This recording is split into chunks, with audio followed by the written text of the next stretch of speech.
If you want to kill a big dream, tell it to a small-minded person. I told everybody at 10 years old I was going to be on TV. So when I wrote on that paper, the assignment was write on a piece of paper what you want to be when you grow up. I'm 10. I wrote I want to be on TV. That was that faith, the belief in things that you cannot see. I had a little problem when I said that. I had a severe stuttering problem. I could not talk outside of my house. Anywhere I locked up. I couldn't go to the store. I just stuttered.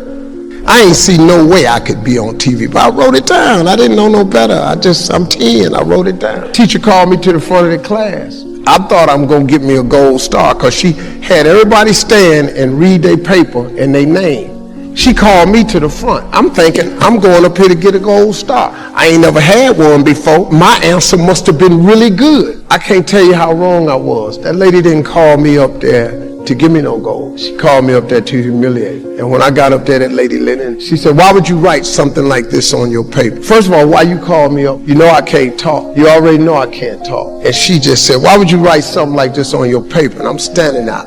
I'm trying to get it out. She said, who in this school ever been on TV? Who in your family ever been on TV? Who in this neighborhood ever been on TV? She said, look at you standing there. You can't even talk. How they gonna put somebody like you on TV? So every Christmas, I send her a flat screen TV because I don't want her to miss me. I want her to see what God had done for me. Do you realize that every day you thought you wasn't gonna make it? Do you remember them days where you thought it was absolutely unbearable and you thought you wasn't gonna endure that one? Do you know that your survival rate for every last one of them bad days is 100%? Your track record for surviving bad days is 100%. You survived every hater. You survived all the evictions. You survived the firings. You survived all the tell you no, we ain't hiring. You survived all the trouble you ever been in. Your survival rate is 100%. You can protect yourself from negativity. And that's what stops most people, negative thoughts. You can coat your mind from negativity. It's a real simple exercise to do. I do it every morning before I walk out the door. So I walk out as a positive person. You know, I get tired sometimes.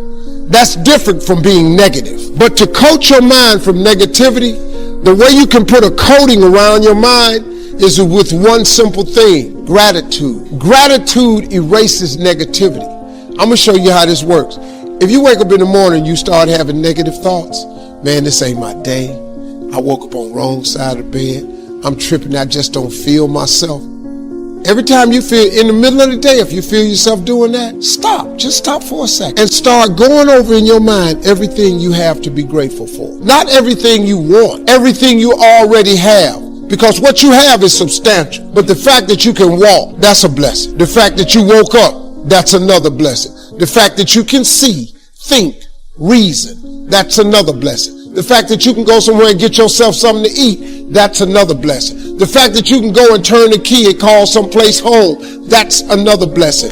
The ability to dream is a blessing. The fact that you have an opportunity to get it right is another blessing. The fact that you're beautiful, that's another blessing. The fact that you have any measure of health, that's another blessing. I could give you 50 things you ought to be grateful for right now. I don't even know you. We're all participating in this thing called life.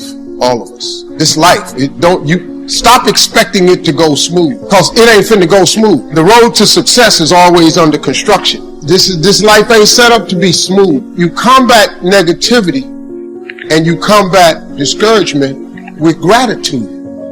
It's the one way to combat discouragement. What messes you up is you focus on the thing that's not happening, and that causes you to get discouraged. So whenever you get discouraged, you have to change your focus from what's not happening to what has happened. And it straightens you out immediately, because what causes the downslide is if you get wrapped up into what ain't happening, it get ugly, man.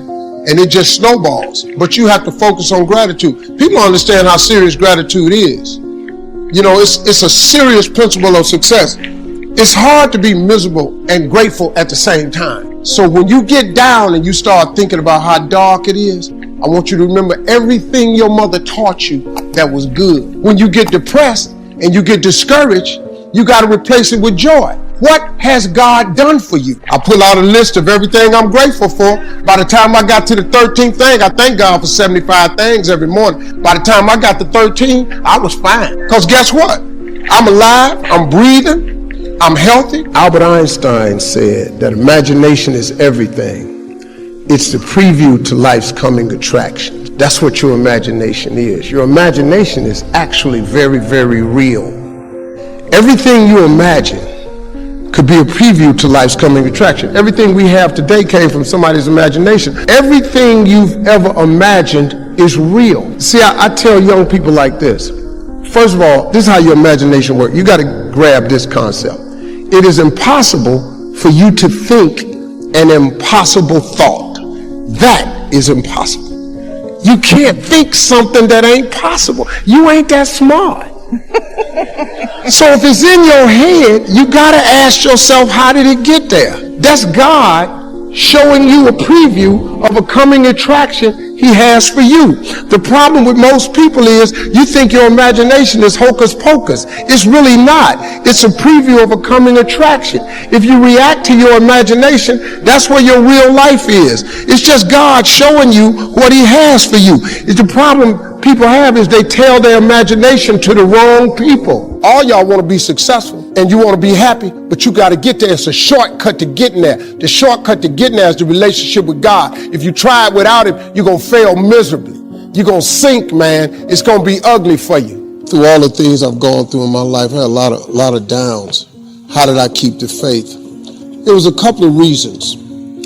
Number one, I know from living that if you quit whatever you're trying to accomplish, if you quit, whatever you were trying to accomplish can never happen. There's not even a remote possibility. If you quit, there is no chance of it popping back up again, coming back later. Quitting is guaranteed failure.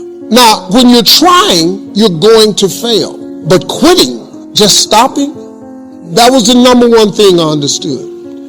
And then number two, you have to make sure that your dreams, your aspirations and goals are so big that not accomplishing them is not an option. You have to want something so big that it wakes you up in the middle of the night. You have to want something so big that you think about it all the time. You have to want so big that it drives you to wake up when you don't want to. It keeps you up at night when you long been sleepy. It makes you show up, do things you wouldn't normally do. It requires extra.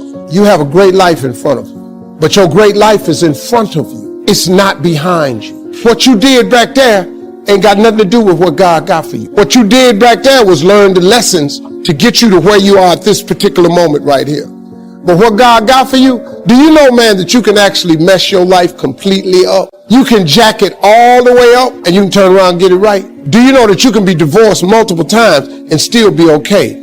Do you understand that you cannot have a degree and still be just fine? You want to know how I know? Because I'm telling you what I know. I lost everything twice. I don't know if you've ever lost everything before, but I've been bottomed out twice. I done seen rock bottom 2 times. I've been through some walls up in here, man. I'm just trying to tell you, man, God is really with you. You can jack your life all the way up.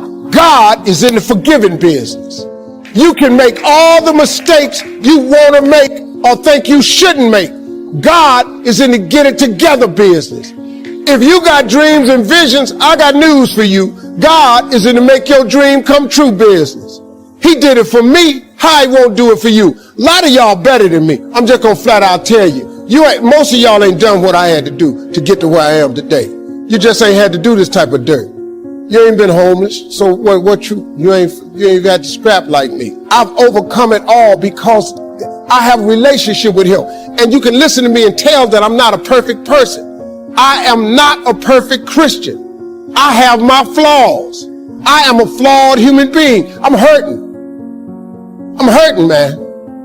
Everybody tripping through something. Everybody, I don't care who you are, you're going through something. But if you got God, you can make it. Everything you're going through It's preparing you for what you ask God for.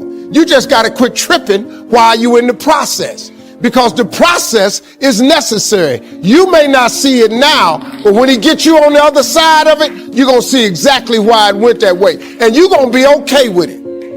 But quit tripping during the process. Oh, Lord, why me? You ain't the only one. Oh, Lord, why me? You ain't the only one. Oh, Lord, why I lose my job? You ain't the only one unemployed. Oh, Lord, why he leave me? You ain't the first chick got left. This might not even be your last time getting left. Pull yourself together and quit tripping, because you in the process. God is processing you. He ain't through with you. If he was through with you, you would not wake up in the morning. He gonna fix it. Everything is wrong. First of all, let me tell you this right here. Why are you tripping? I look back on my life at all that I've been through. So the stuff I'm currently going through, I have built up enough reservoir that living in the car taught me that this ain't it. So the things I'm going through now, I know this ain't it. That he gonna come get me in a minute. So all I gotta do is sit tight. I ain't in a bad place. Now I ain't where I wanna be, but the spot I'm in is better than where I was. I ain't homeless. The Bible says you have not because you ask not. It didn't say you have not because you don't make enough. It didn't say you have not because your credit ain't straight. It simply say you have not because you ask not. But you don't ask because you ain't got that together. When you ask God for something, quit tripping. He got it from here. God can't give you what you want because you want to hold on to what you got. You all in the way. Now you telling him how to bless you. You can't tell God how to bless you. It's a simple process. The only reason I'm telling you this, because this is how I made it. I just do me. I'm just being me. I stay uniquely who I am because you are okay just the way you are, because God made you uniquely who you are. He wanted you to be just like you are. As long as God wakes you up, that means he ain't through with you yet. And if he wakes you up, you got a shot to correct it and get it right. And he kept waking me up. So I figured, okay, God wakes you up. That also means that he has something for you that you've yet to receive.